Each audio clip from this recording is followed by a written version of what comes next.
Fala você, bem-vindo a mais um vídeo da série de micronutrientes aqui. E neste vídeo eu quero transformar você em um expert sobre o mineral ferro. Quero te falar quais as melhores fontes, melhores alimentos, os piores alimentos, ficar meio talvez chocado com isso, as funções do ferro, o perigo e tudo mais, como ele funciona, vai ser bastante interessante. Então, se esse tipo de coisa agrega para você, deixa seu like para mim, eu vou rodar a vinheta e a gente já começa.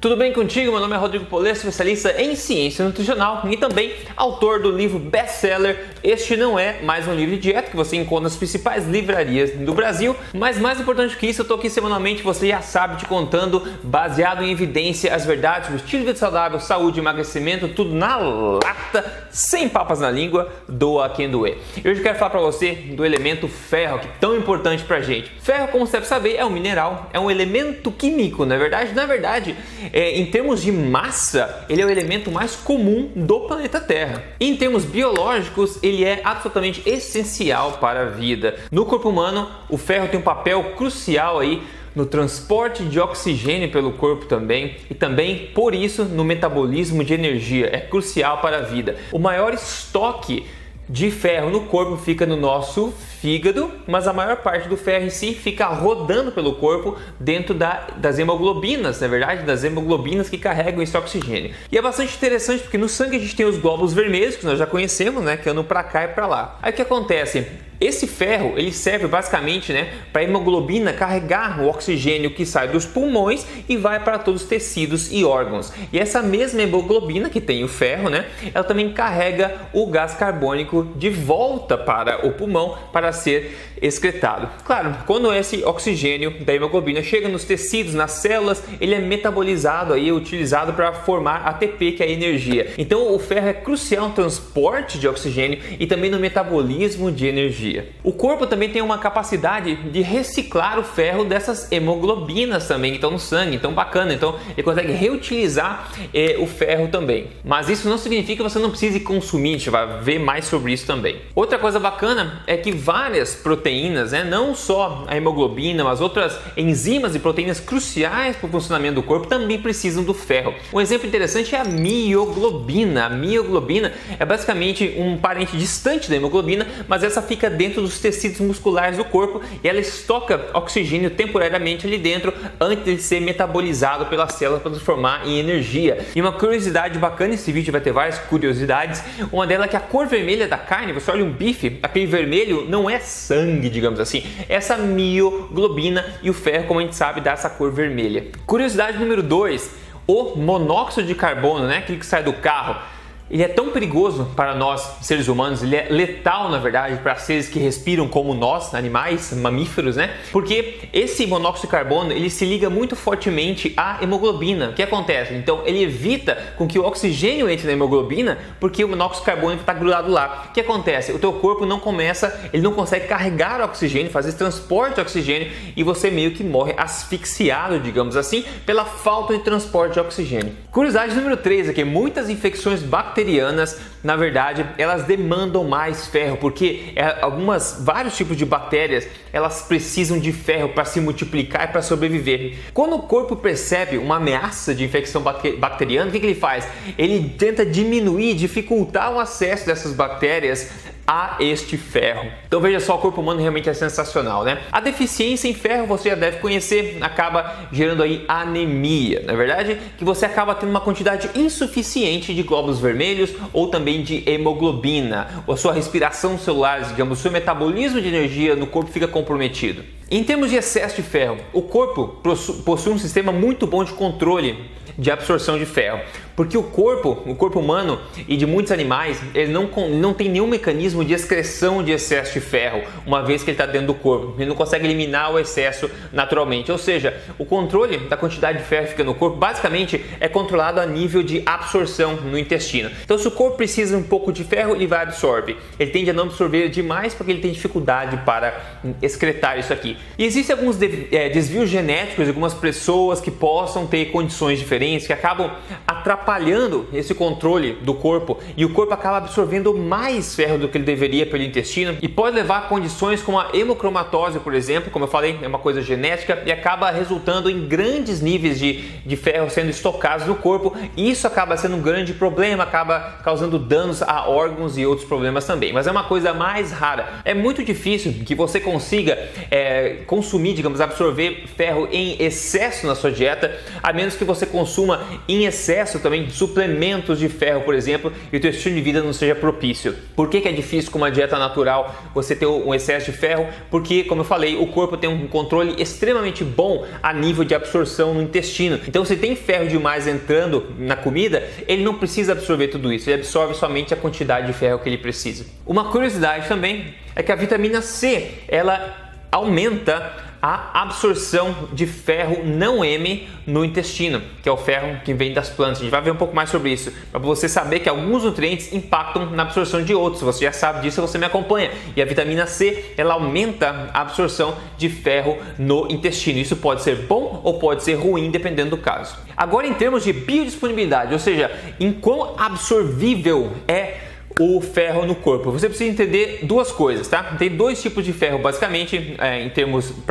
úteis para nós seres humanos. O primeiro que a gente chama de ferro M. O ferro M é a forma de ferro mais absorvível pelo corpo humano e mais facilmente utilizado pelo corpo humano. É o tipo de ferro que o corpo quer absorver e quer usar. E este ferro, o ferro M, ele está disponível onde, adivinhe? Em alimento de origem animal. Já vou contar para você, quase que exclusivamente em alimentos de origem animal. Aí tem o tipo ferro não M. O ferro não M é um ferro com pior absorção para o corpo.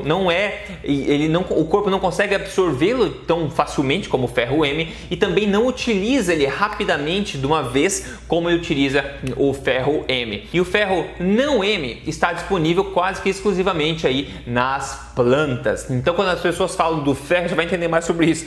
Mas do ferro, come verde, verdura para ferro. Não é bem assim. As melhores fontes para seres humanos de ferro, isso não é nem controvérsia, é fato, são alimentos de origem animal. Já vou te contar mais sobre isso, ok? Então, ferro M em alimentos de origem animal é facilmente absorvido e facilmente utilizado. Ferro não M presente em plantas, no geral em vegetais, é o ferro não M, ele é de pior absorção e também não é tão facilmente utilizado pelo nosso organismo. Algumas coisas que podem atrapalhar ainda mais a absorção de ferro no organismo, principalmente do ferro não M, ok? É o consumo de alimentos que contenham antinutrientes, que eu falo para vocês aqui há bastante tempo já, como oxalatos, como ácido fítico e como outras coisas desse tipo, outros tipos de antinutrientes, de polifenóis que o pessoal acha que é bom por aí, por exemplo, né? Esses compostos de plantas acabam evitando com que o corpo consiga absorver a quantidade presente no alimento do ferro não M. Outra coisa também, cálcio também tende a interferir negativamente com a absorção do ferro no corpo também. Sobre os antinutrientes, então, basicamente vem em folhas, em sementes, em grãos, em nozes, tá? Aí que você tem os antinutrientes que eu falei, os oxalatos, o ácido fítico, etc, que atrapalham a absorção do ferro, né? Outra coisa também, os taninos de chás também podem atrapalhar a absorção de ferro pelo intestino, ok? Então, esses compostos químicos de plantas, que são exclusivamente quase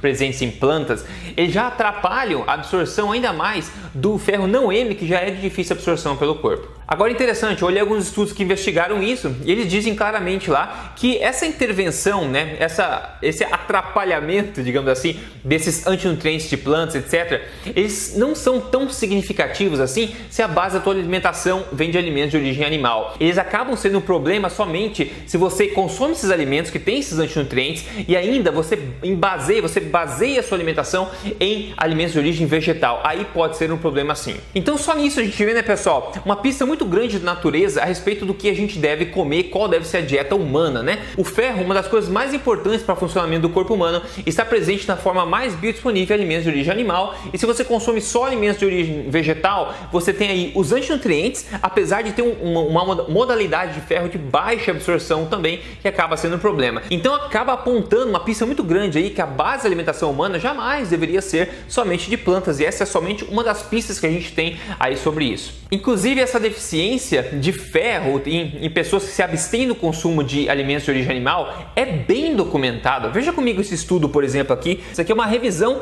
de 27 estudos, tá? Uma revisão de 27 estudos para eles saberem, entre vegetarianos e não vegetarianos, qual o nível de ferro no corpo, se as pessoas são deficientes ou não. E eles concluíram aqui, ó, em conclusão, os nossos resultados mostraram que vegetarianos são muito mais suscetíveis a ter baixos estoques de ferro comparado com não vegetarianos. Isso a gente vê em vários estudos. Apesar de vegetarianos às vezes, né, serem conscientes de nutrição e tudo mais, por serem vegetarianos, ou seja, consumir a maior quantidade de ferro da versão não M que eu falei e ter todos os problemas com os antinutrientes, né? Quando você compara vegetarianos com pessoas que não são vegetarianas, até mesmo que não comam necessariamente saudável, essas pessoas vegetarianas tendem a ter significativamente bem maior o risco ou probabilidade de ter estoques baixos de ferro. E como a gente viu, estoques baixos de ferro acabam atrapalhando no metabolismo de energia do corpo também,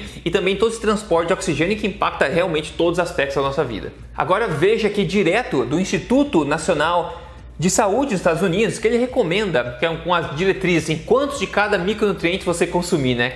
A tabela nutricional que tem quanto consumir de cada micronutriente. Pois é, eles têm lá a necessidade, digamos, recomendada de ingestão de ferro, e eles dizem especificamente que para vegetarianos, essa quantidade mínima de ingestão de ferro precisa ser 80% maior se você for vegetariano do que se você não for vegetariano. Por quê? Porque eles sabem que o ferro de plantas é pouco absorvível pelo corpo e os antinutrientes de plantas atrapalham também nessa absorção. Então, para pessoas vegetarianas, eles têm que considerar esse consumo mínimo e adicionar 80% a mais para poder combater essas coisas negativas. Ainda, direto do Instituto Nacional aqui de Saúde dos Estados Unidos, eles falam o seguinte, ó, o ferro M tem maior biodisponibilidade do que o ferro não M, que eu falei para vocês.